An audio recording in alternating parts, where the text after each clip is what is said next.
song number 23, Count Your Blessings.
Look at the things that we were not too happy about and make sure that they are not in our life again. This is renewal time, and we ask that we renew our hearts and our spirit to worship you each day. Amen. Please be seated. Well, I'd like to acknowledge that I do have a really great team of volunteers, and I have a great spiritual support from our ministers in training.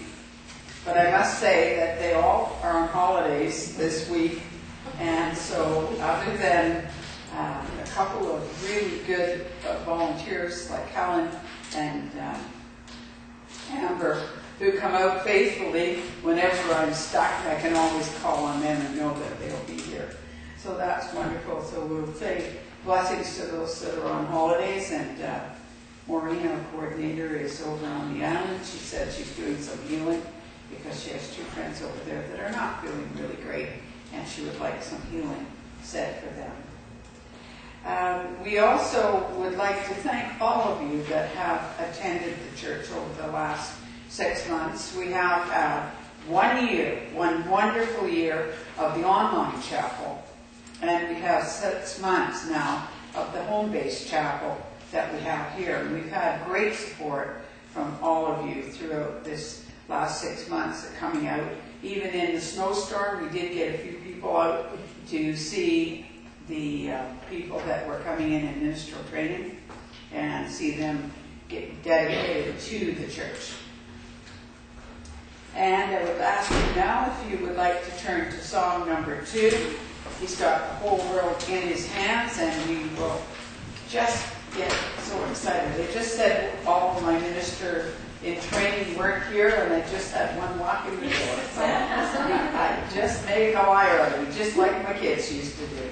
Okay, number 2, he's got the whole world in his hands. And we'll just get this energy going.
Okay, well, today you are going to have a speaker that you're familiar with, and that is Reverend Barb. I'm here to speak to you.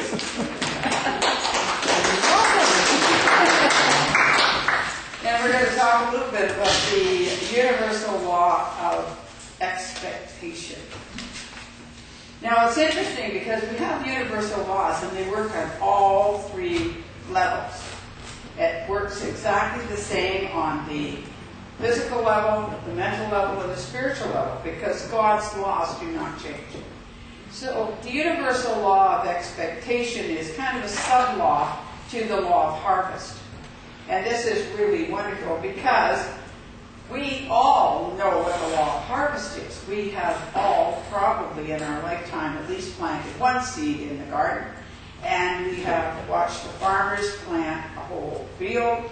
And we understand that the law of harvest is that you find a really good piece of soil, which God has given you your life, opportunity to go out there and do whatever that you choose to do with that life. And you pick from the storehouse that God has for you wonderful seed that is germinated, guaranteed to germinate if you do all the wonderful things that are necessary to do. So where the law of expectation comes in is that I have all of these wonderful things given to me, and I have an expectation in my heart that if God gives me a dream, gives me a seed, that it is going to be the greatest and most wonderful dream, the wonderful seed, the wonderful thought that He has created for me to do. So He's given me a dream, He's given me a possibility to go out there and do in my garden of life whatever is necessary for me to do to become all that He expects me to be. And I can expect that God is going to give me a harvest at the end as a farmer expects when he plants the corn, that he's going to find out at the end of a season that he's going to be able to reap that corn in.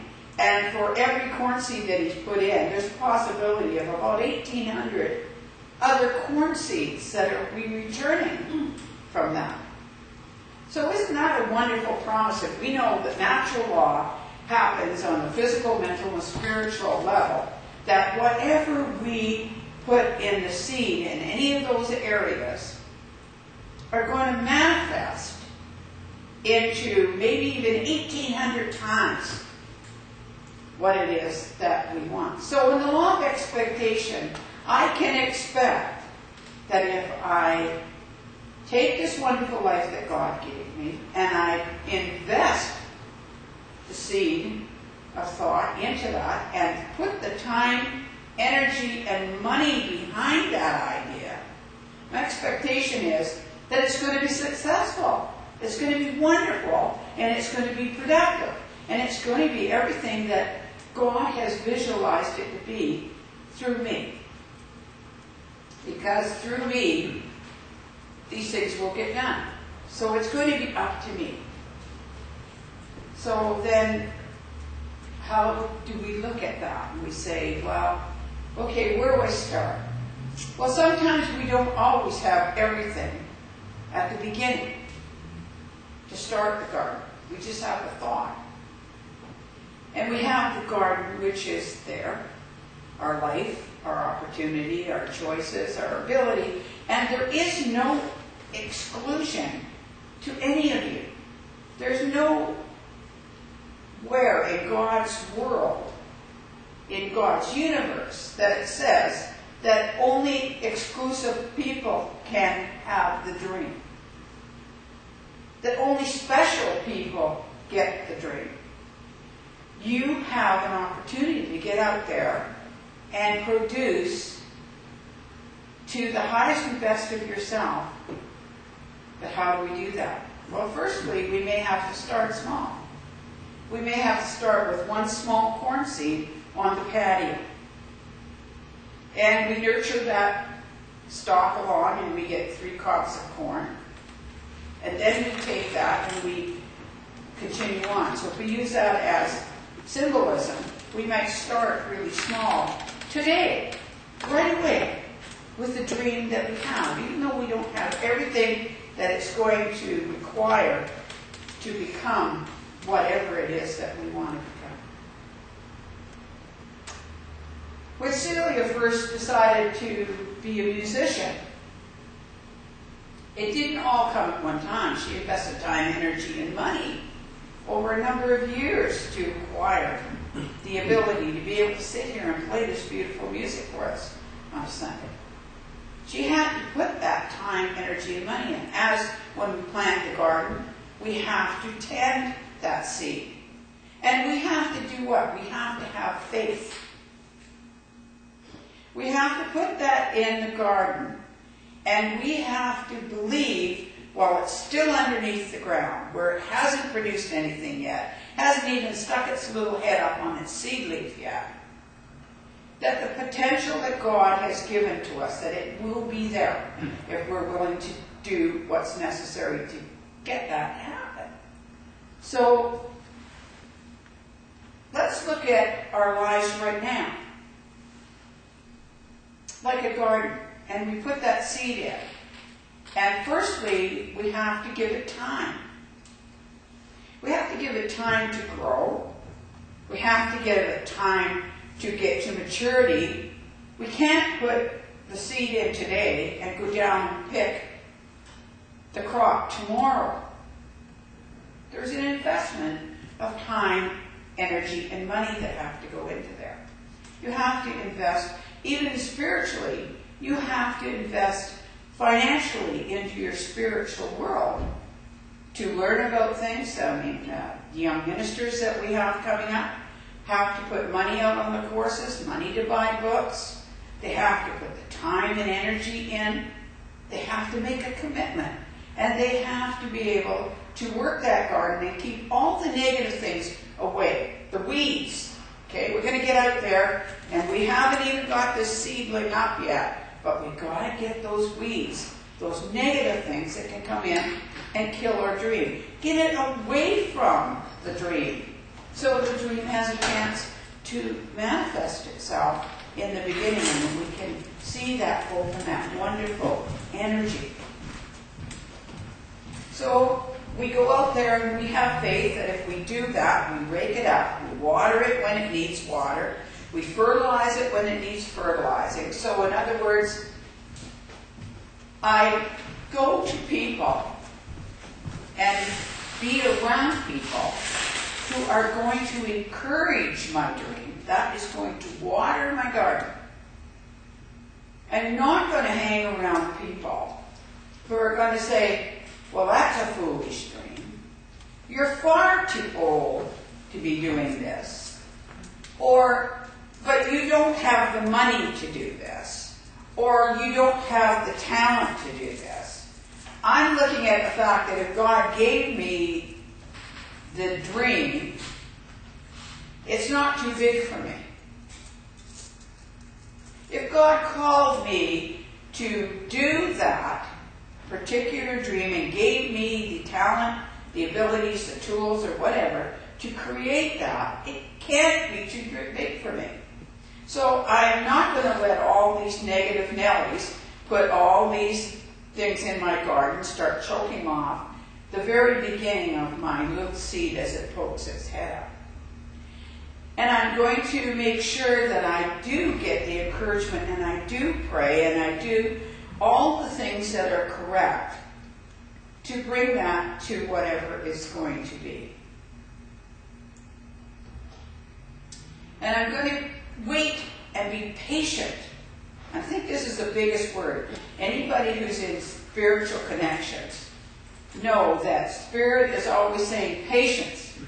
That is the most favorite word they have. And I have to admit that sometimes I'm not as patient as I should be either. I think it's all right for them to say have patience. They've got eons of time that's never ending there. We're living on a little bit about this much to what's there. So we're very impatient. We want it to happen. But sometimes good things like asparagus, for instance, takes 3 years to grow. So you have to do a lot of work with asparagus patch before you get the first crop. But once you get that first crop, the asparagus, for people who love asparagus, it is such a delicate, wonderful vegetable. And it continues to produce, which is what's really wonderful. So sometimes the best things that are going to continue to produce, rather than just be like peas, you get them now and they're gone in 3 weeks, you got do another whole lot of work for them, and yeah, they keep you going, and you eat the peas till the asparagus comes in. You know, and it's all good stuff that God's given you, but you take what you need to take to keep you going, do what you need to do, get where you need to be that's not going to hurt yourself or somebody else, and you say, I will do what's necessary. I will do what I need to do. Maybe not always what I want to do. I might want this to be like the Crystal Cathedral, right? Like Dr. Schuler's great dream that he had when he stood many years ago in the drive-in theater. And he was talking to people, and he went door to door to door to door, introduced himself to all the people in Orange County. And he had a small family, and sometimes he didn't even have enough money on the table to have things that he should have had for the children. Didn't know how they were going to get the milk the next day, and all of a sudden something came in the mail, and there was some money for the milk. But you got to be able to invest everything in the dream if you want it to happen. You cannot stay inside a comfort zone and say, well, you know, I want to be comfortable, but I want my dream. So investing time, energy, and money is going to be a given. And if I am going to do that, I have to do all the work all the way along. I have to follow through. One of the greatest things that I find sometimes when I'm doing counseling, I will get a possibility for somebody, and remember, there isn't anybody in this world that can read your future cut and dry, because there is a probability or a possibility there that a certain thing is on your pathway, but you could put your head under the blankets and say, not me, boy, I'm not doing this. And it wouldn't come about. So sometimes I will get an indication that there's a very promising aspect, but it's like an engagement. You get engaged, you have to follow through all the things in the engagement. That's a time when you make promises and you follow through things. And at the end, the ring of contentment, the marriage ring comes in, and that's when your promises come into a contract. They come into concrete commitment.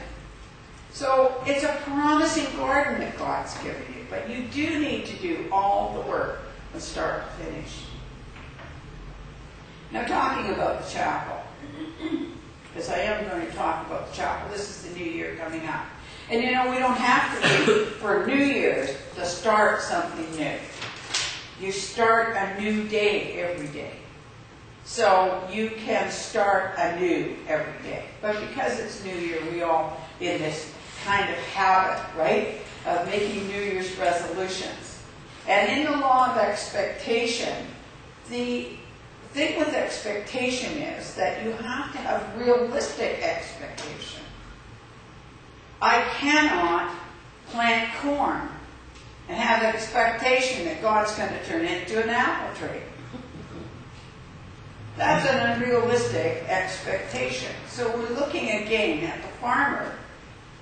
He would not plant one product and expect it to become something else, because all the praying and the cursing and the crying over it is not going to change it to what it may be what you want it to be. So if you're wanting it to be an apple tree, then you're going to have to get the apple seed, and you're going to have to wait a long time before the apples are produced. But the apples will be delicious and they'll be worth the wait. So expectation has to be realistic. Expectation also says hope. When I put a corn seed in the ground, I have a hope starting, a burning inside of me, that God's going to make that the best corn stalk, the best corn that ever grew. I'm also going to have faith that it's going to do that. And I'm also going to have charity within my heart, because I'm going to be thankful for that. And thankful enough to say, gee, so wonderful, God, that you gave me all of this when the crop comes in, that I'm going to want to share that with everybody. I'm going to want to share the story. I'm going to want to share the product that's produced there. I want to give back something there. I also have to do another thing. I have to be a graceful receiver. How many of you out there have bought into it is better to give than receive? And you're going to the banquet table that God has given you, and you're coming away hungry because you have never learned to be a graceful receiver. So the law of expectation says that if I put the things in the ground, I have to be able to receive it from God when He brings it in. I'm not going to leave my crop sitting in the field and say, oh, I'll let the neighbor pick it now. Let them take it home because I don't deserve it. You did what was necessary to receive that gratitude, that recognition, that acknowledgement. And you should be proud to receive it, and receive it with a joyful heart. You also make those people who give you something so much happier within themselves because they feel good that they gave you something. And so when you get a phone call from a friend that says, thank you very much for what you gave me, that warms your heart. So why would you not give that gift back to somebody else? That when they give you something, you say, thank you very much. That's beautiful. I thank you so much. That's a gift that you give. And so the expectation then gets a little bit further here. So if I'm using God's law of expectation, that means that when I put out love and loyalty and friendship and respect and all those other wonderful things that I have in a relationship, my expectation in that relationship should be that it will come back. And isn't it conditioned to my relationship, by the way? Unconditional love means that I don't put conditions on my relationship. It's not that I'm going to say to you, if you don't play the game the way I play it, then I'm not going to be in the relationship with you. That's conditional love. Unconditional love is that I'm going to love you. I mean, I am made not like you. I am allowed not to like you if I love you. I may give you the right to be all that you can be and do what you need to do, and I may not always agree with it, and that's unconditional love. But my expectation should be there that when I'm in a relationship, we'll say that Gail and I are in a relationship and we're starting to be friends. My expectation should be able to be that Gail will be the loyal, loving, faithful person to me that I am to her. I should not have to doubt that. Otherwise, the relationship isn't balanced, and we are not getting a balance. So, how does that work out?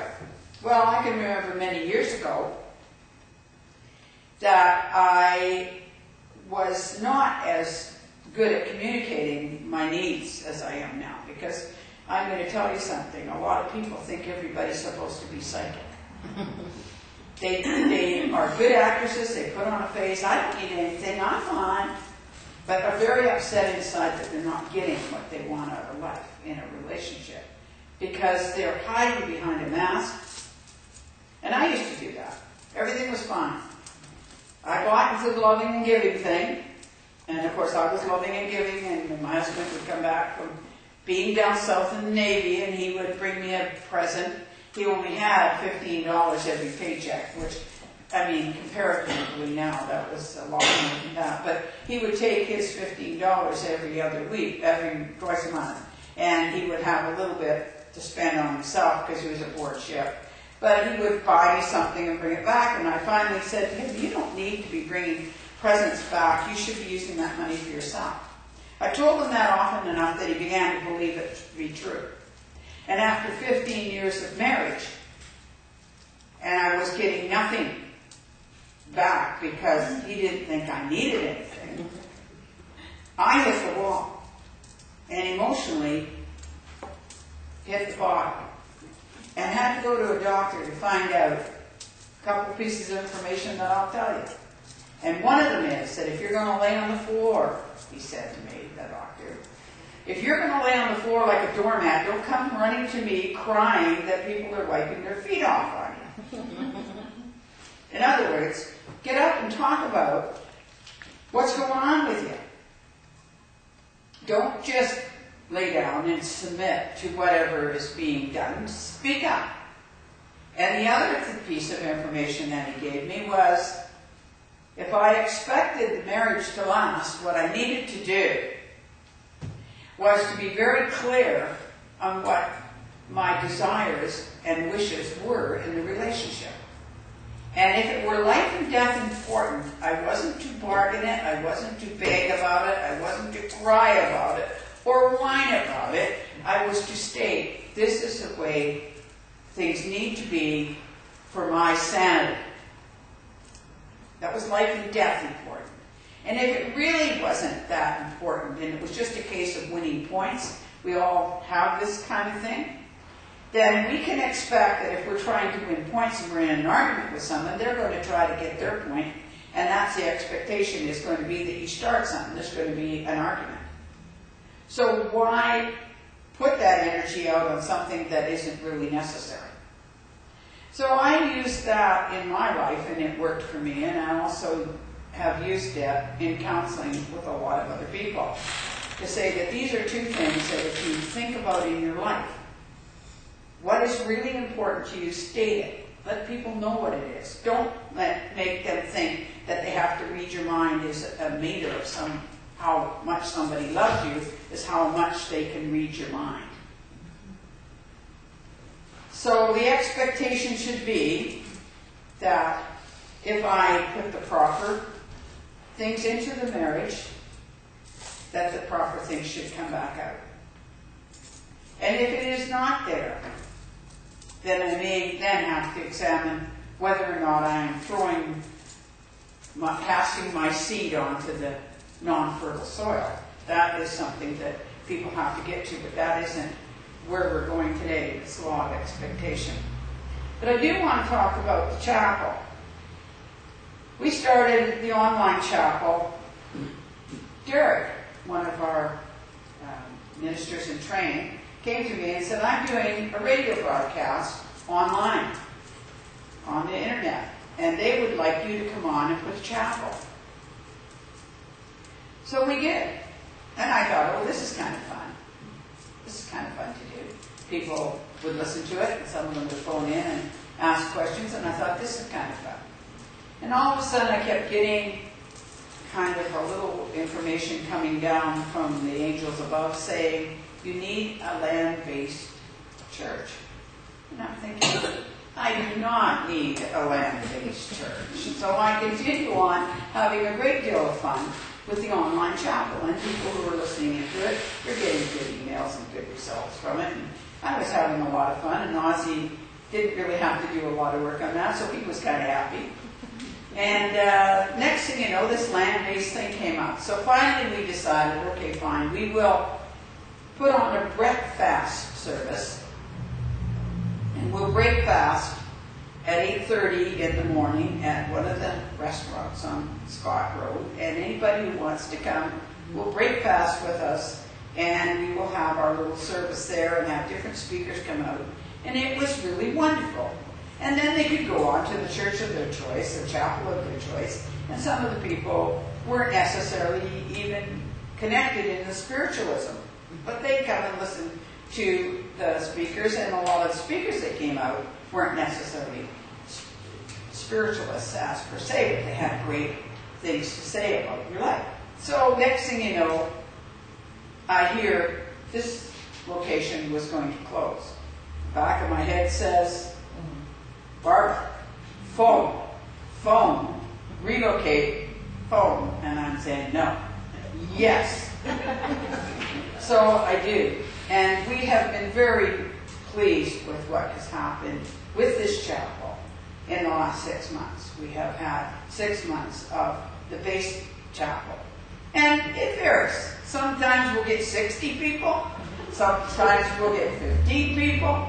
Sometimes we start at, well, we're supposed to start at 11 o'clock, and we always do. Because I always feel God is waiting, right? So I start at 11 o'clock, whether anybody's here or not, and usually Celia or Jean, the pianist who's here, and whoever is working with us on the volunteers are here. And we start whether there were 5 people there or 50, because I feel that that's what is expected of me from the higher authority that looks after this. And we've been very happy with it. The church itself has managed to stay solvent. Ozzy and I did have to invest time, energy, and money to get it started. And it is at the point right now where it is paying back the money that we invested in it. Because remember, this is not my church. This is not my money that comes through here. This belongs to a society of this chapel. It belongs to this chapel. And what we are dreaming, what our expectation for this church is, that when this minister is either too old to do this any longer, has gone home to our great reward, that there will be the younger ministers that will be coming and keeping this chapel open, whether it be in this location or whether by that time we are fortunate enough to have a permanent home. But whatever, let's leave that up to God to help us promote this, because we do start the seed and we are watering it, we are tending it, we're doing all the things that are necessary, and we are saying, okay, God, we are building it, they will come. Like it says in the Field of Dreams, we will build it, and they will come. And yes, it's been a lot of people like the Lois and Jean from Astral Connections that have supported us in our classes, that we do not have a location for that, and they gave us a special rate in their place. Also promoted a lot of our people that came to the class, and also did not hesitate at bringing people from their own groups into it to help us get the monies which were going straight into the church. And there are a lot of people that are putting their time and energy in. They don't have to necessarily always put big dollars in. But it does take big dollars to get a church on a land-based base. If we were in the same situation as the ISA, and Ellen is here, and Gail is here, and both of them have from time to time had privy to know what it costs to run a church that has a land base, as I have as a member. And round figures, about $30,000 a year. So $30,000 a year with 60 people attending every week means that each person would have to give $20 or $10 every week. Every person, not just a couple give 10. But so for the ISA or any of the churches that have this space, they need to have those funds to pay their eat, their light, their rent, and all the rest of it. We're fortunate in as much that we do rent our space by the hour. And so we are fortunate that we do not have to have those big dollars. However, the other side of that is that we cannot have the functions that some of the other churches have, where you can come out through the week and go into courses, or you can come out through the week and go into a special evening that different speakers come out to. But that will come if that's what's meant to be. But our expectation for this church is that it continues to grow, that it continues to serve the community at large as far as the spiritual church goes. We're interdenominational, which means that anybody can come into our chapel and worship in their own way. We are trying to make connections out into the groups around us with the food bank, and I thank you again. We had another full hamper and $15 that went to the food bank last week. And so if we continue to do that, we are doing our little share. And our expectation can be that people are going to respect that, and the people that come here are going to go out and say, man, these speakers that they bring in. Now tonight, you have to listen to me. You have to listen to the reality of what goes on with the running of the church. But we have wonderful speakers. And we have, if you look on the back of your program, it will tell you who's coming for the next few weeks. And those speakers come and they bring wonderful things. They also are forfeiting their fees to come, as our musicians don't take any fee, as all our volunteers and our ministers, like the ones, are not taking fees. So we are trying to accommodate the people that need us here, that we will be here. So what does that mean under the law of expectation? My expectation is that I come here on Sunday morning and there's going to be somebody to talk to. Your expectation should be that if you're supporting us with time, energy, and money, that we will be here next week if you choose to come. And then if Rosie and I can't get here, that Lynn and Derrick or a few of the others might have to, on occasion, if something really happened desperate, might have to phone up Amber and say, Amber, put a note on the door. But for the most part, I could probably get somebody here that could come and do the service. So your expectation when you support us, which you have done in the last 6 months, is that we will be here. And your expectation when you have a dream, when God gives you a dream, should be that you will have the supporters to support that dream. And that if you do have a dream, that we hope that all this congregation is loving and kind enough that they will support what it is that you want to do. So I ask you today to just kind of think about that with the new year coming up. and think about what is your dream, what are your expectations. If things aren't working in a relationship, are your expectations unrealistic? Are you planting corn and looking for an apple tree? What is happening? The farmer is responsible for the garden. So take a look at what God wants you to do and share that dream with other people so that both the angels on both sides can come and give you a hand. Because you might never know. You might share your dream with me and I might be in a position to be able to help you. Or one of the other people here. So we would ask you, the new year coming up, that it is a new year, that you get your dreams out of the mothballs, shake them out, have them ready for tomorrow night, and have a good new year. God bless them.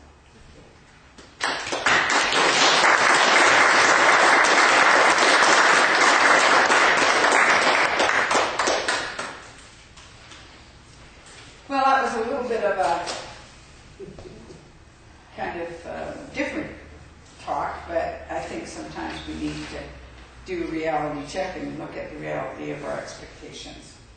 Now, as we all know, that we are a healing ministry here, and that we have a place at the back there, a little red circle, and it has a bowl where you can put names in there that every day our healers, healing and facilitators will do prayers, and they will concentrate on that bowl. And although we can't necessarily go through 400 names every day, God knows who's in that bowl.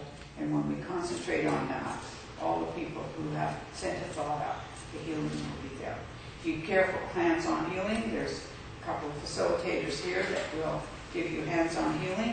And during the healing meditation, we ask that you just relax and enjoy the beautiful energy that comes through your body to help heal yourself.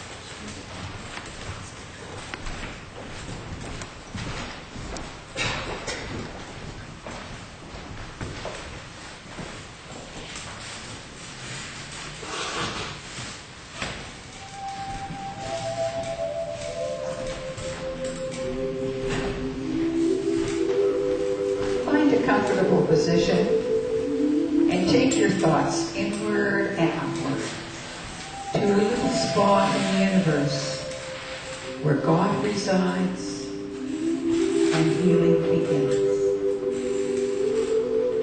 Allow the energy to move through the tips of your toes, moving upwards, swirling round and round the body, and allow it to come out through the top of the head and flow over the body like a gentle summer rain. As you breathe in again, feel the energy bringing alive all the cells in the body that work together with all of the organs.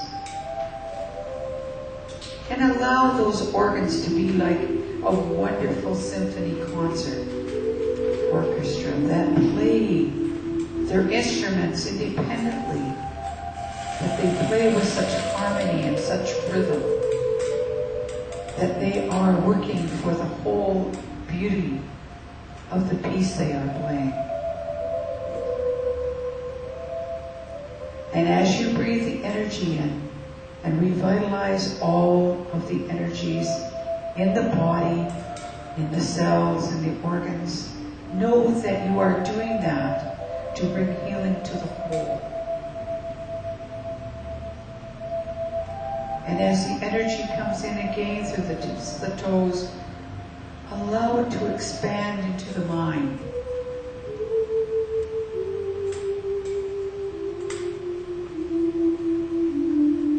Let the mind open and be receptive. Let the mind be positive and be healthy, so that it may touch the dreams, the ideas that God has to make you all that you can be. Allow those dreams, those thoughts, those energies to come through the mind to healthy growth, so that they will grow and produce the dream that God has for you.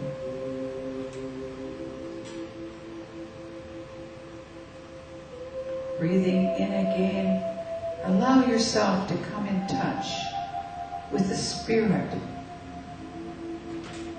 that part of yourself that is always perfect. And allow the Spirit to communicate to the mind and the body what it needs for this journey that it is having in this physical existence.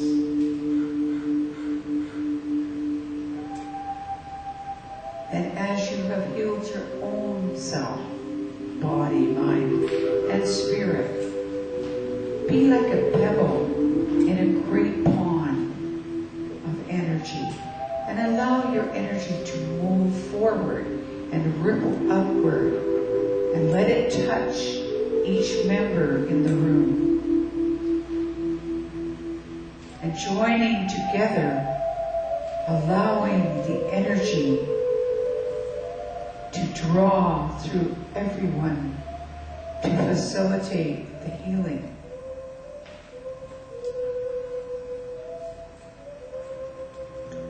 Taking a deep breath now, think about outside of this room into the community of your family, the community around you, and your teachers and your leaders, and allow that energy to ripple out and touch all of them, so that they too may experience the wonderful healing, the wonderful peace.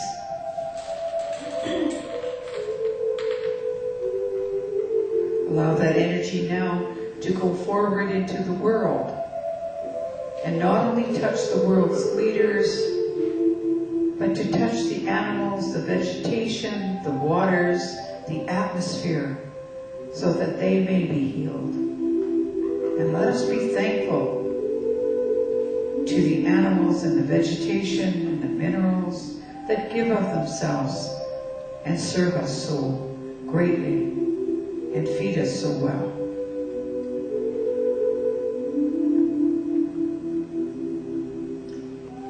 Allow us now to reach out into the universe, into other parts of the universe that we are not familiar with. For many mansions in God's world that we are not aware of every room in every mansion.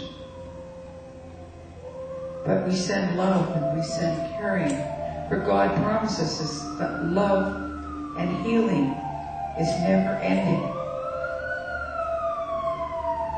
And all we need to do is ask, and the energy will follow the intention of the thought, and the healing will begin.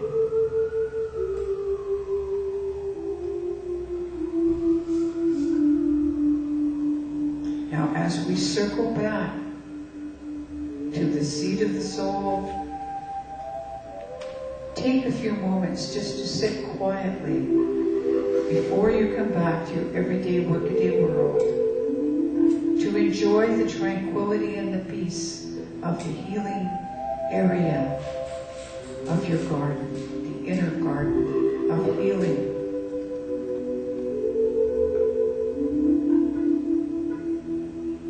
And know that you may visit here at any time, and God has promised the love and the healing is never ending.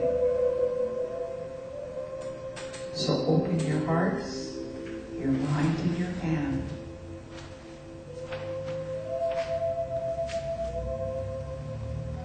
God bless you, and He sends His angels to keep after you.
coming to a part now where we have birthdays. Anybody here have a birthday?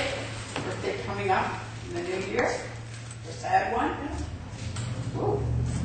No, guess no birthdays. Anniversaries? Any anniversaries? No? Easy one. How about some new people? Do we have new people here? Lynn, would you do me a favor, hon, and on the table there is a bunch of white envelopes. Bring a handful of them, enough to give out to everybody. We usually give one out to the new people, but this is one for the end of the year for everybody. If you have not had one before.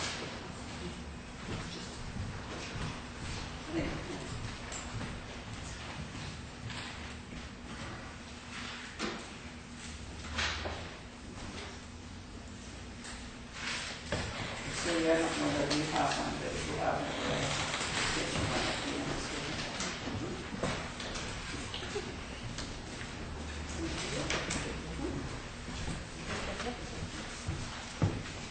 end. And of course, there's also envelopes available. We've been informed that the envelopes are to be new every week.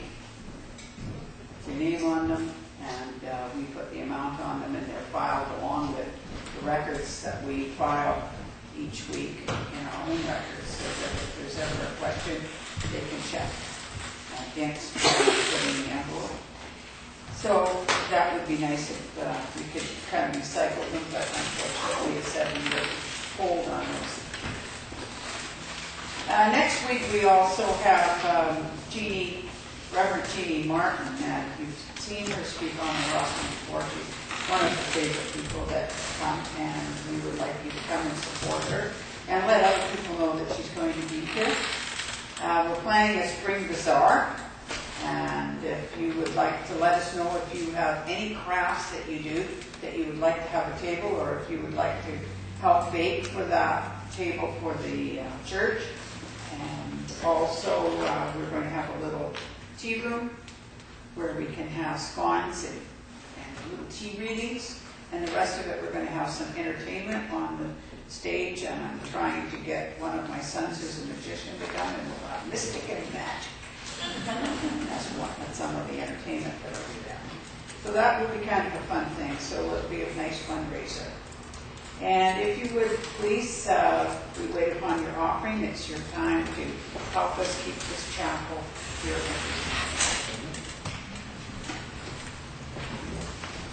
Sing number 20.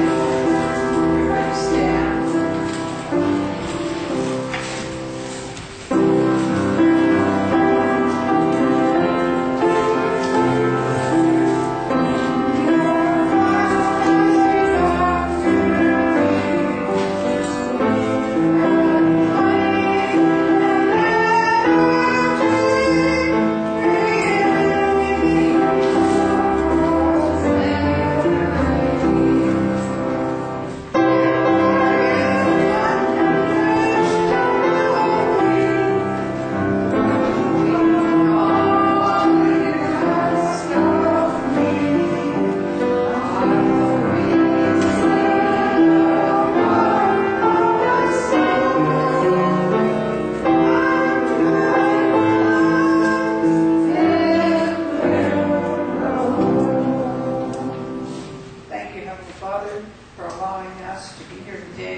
Janet, I have a lady that's coming through with you from Spirit, and whatever was going on with her, it's almost like as if I'm getting a lot of pressure through this part of my head, as if my eyes are giving me problem and a lot of pressure. So I would think that this was a condition that she had, and we have to say had, when she was on the earth plane.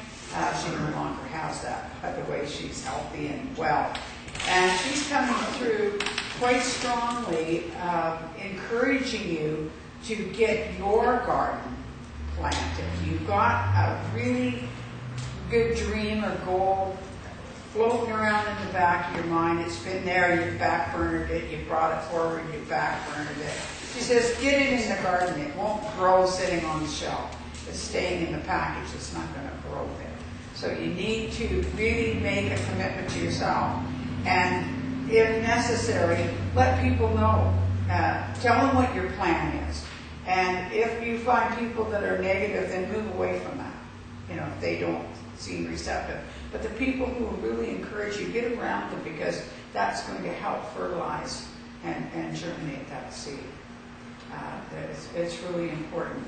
I see a lot of colors around you too. Like I said, I want to go outside and I want to take a look at the landscape, and I'm almost looking at the paintings the children did on the windows there. And I'm almost feeling like I want to, if you don't actually paint, take pictures or something, but I want to be outside.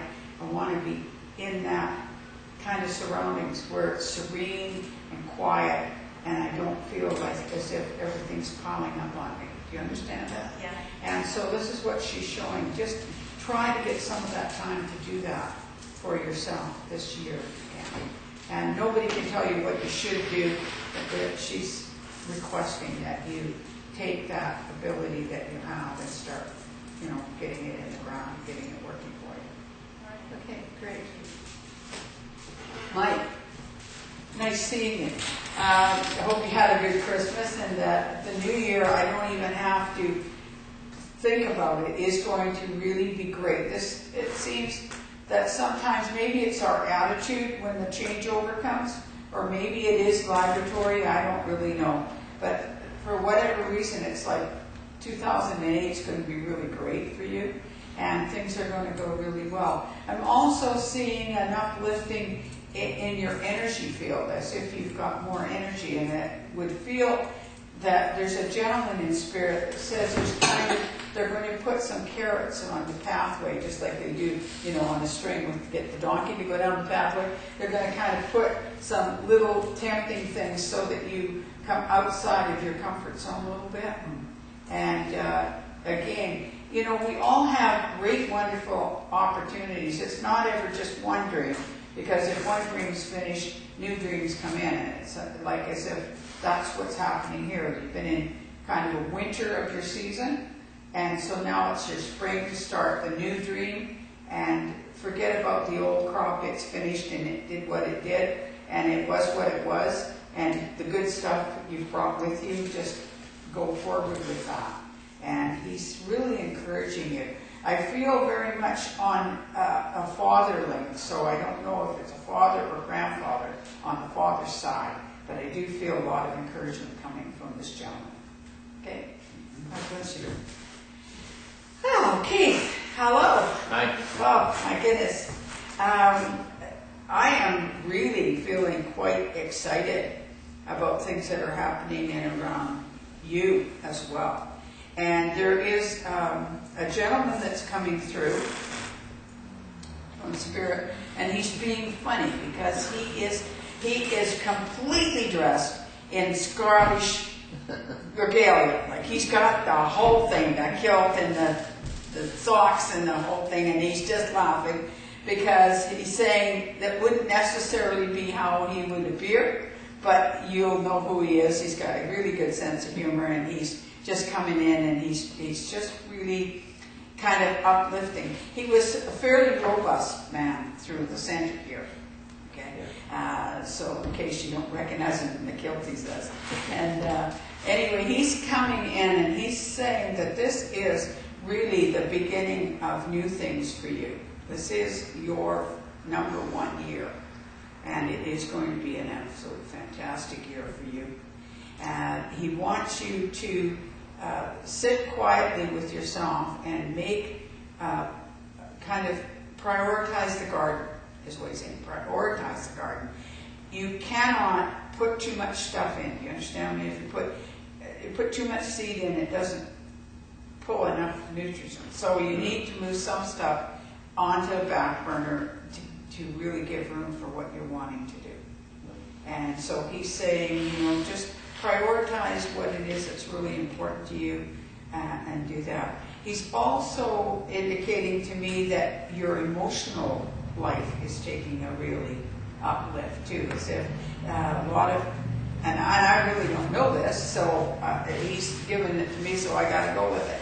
A lot of things that have been injuries from the past, like big holes in the heart that you haven't been able to kind of, it's been too tender to open, you're going to be able to do that. You're going to be able to trust that the new gardens that are coming in are going to do better than the old garden. Who would know? Anyway, just take it from him. He's saying that he's there 100% support for you for the way things are going. This is a great, wonderful year for you. Thank you. Okay, good. God bless you. And Patty. Oh, yeah, big Patty. Very interesting, because what I'm getting here is a lot of information that you have that you need to be sharing with other people. Yeah. So I know a lot of times you say, not me, not me, not me, but it appears as if there's a lot of information that you have that if you would come forward with that, with people that are really interested in what's going on in this kind of world, that really you could share a lot of that and be a great deal of help that direction. And also on a more material basis, it seems as if that there are improvements coming in from May, June, of something that's coming in that's going to give you an uplift financially. And so that will be something to really also look forward to. And it may also be part of the catalyst that will allow you to kind of back a dream, back what you want to do, something that you've always desired to do and just haven't. And a little bit, I'm feeling like as if maybe I'm looking at faraway places. Oh. So if maybe there's some place that you had desired to go and see, this might just be the catalyst to give you a little bit to be able to do that.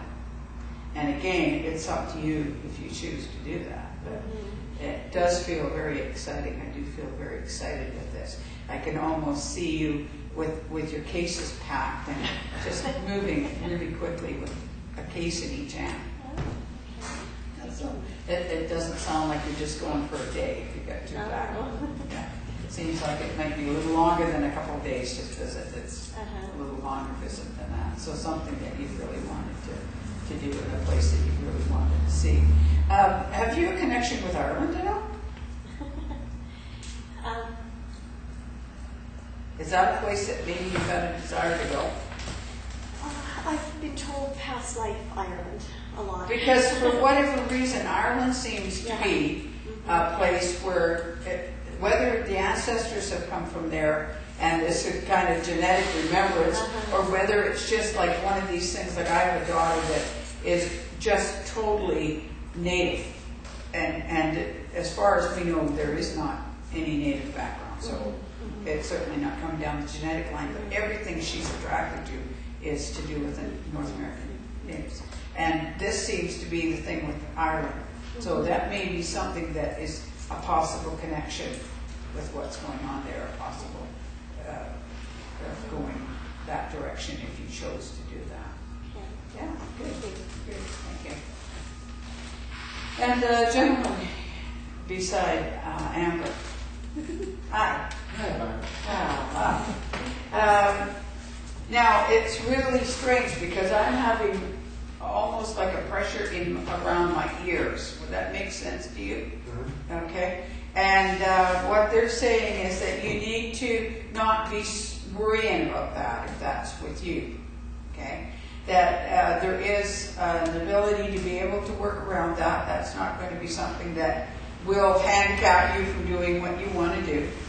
And just get the proper get to the proper authorities that know how to work with whatever's going on there. It's not something that you should be too concerned about. There's also a young woman in spirit. She was fairly young when she passed. I'm looking at her. She's showing me herself at about, I would say, 23, 24. And I don't know what relative link that she's coming in on, but she's saying that she is very happy whenever you're around. I don't know, did you have a niece or somebody that passed away that was very close to you? Not offhand, I can't. Can't remember. Okay. What I feel like an uncle, like you're her uncle, but whether that's a blood uncle or whether that's a family that you were closely friends with, and it was like what I call Dutch uncle, right? Where my kids call somebody uncle and they aren't really blood. But she felt very close to you. Now, at what age she passed away, I don't know. But she shows me at about 23, 25-ish look. And she's very happy and is a very light spirit. And she likes to come around you to lighten your mood a little bit. So I would see if she's in the family line somewhere. Okay, but if not, I could think about a close friend that may have had a young daughter that passed. Okay? And she's saying she just comes to lighten your mood a little. So every once in a while you'll feel a little bit like, turning the music on or whatever. She's just kind of moving in to kind of lighten your spirit a little bit. And she's also encouraging me to tell you that, your health situations are going to be good over this next few years. Okay? Okay. Okay. Okay. Thank you, everybody. And God bless and Happy New Year. Happy New Year. There we go. And now we are going to sing God Be With You, number 8. And I'd like everybody to join us for tea and coffee afterwards. And we will say the closing prayer, and then everybody can form a small circle here, and we will think about it. Heavenly Father, thank you for allowing us on this beautiful sunny day after the heavy storms that we have had to enjoy each other's company, to look towards the new year, look at the brightness of the outside, and know that that is exactly what is in our heart, is the brightness of the newness that is coming for us each day as we arise. We ask you to allow us to take the joy from our heart to each and every person that we meet, and when we say Happy New Year, that we mean it for all year round. Amen. Number 8. God.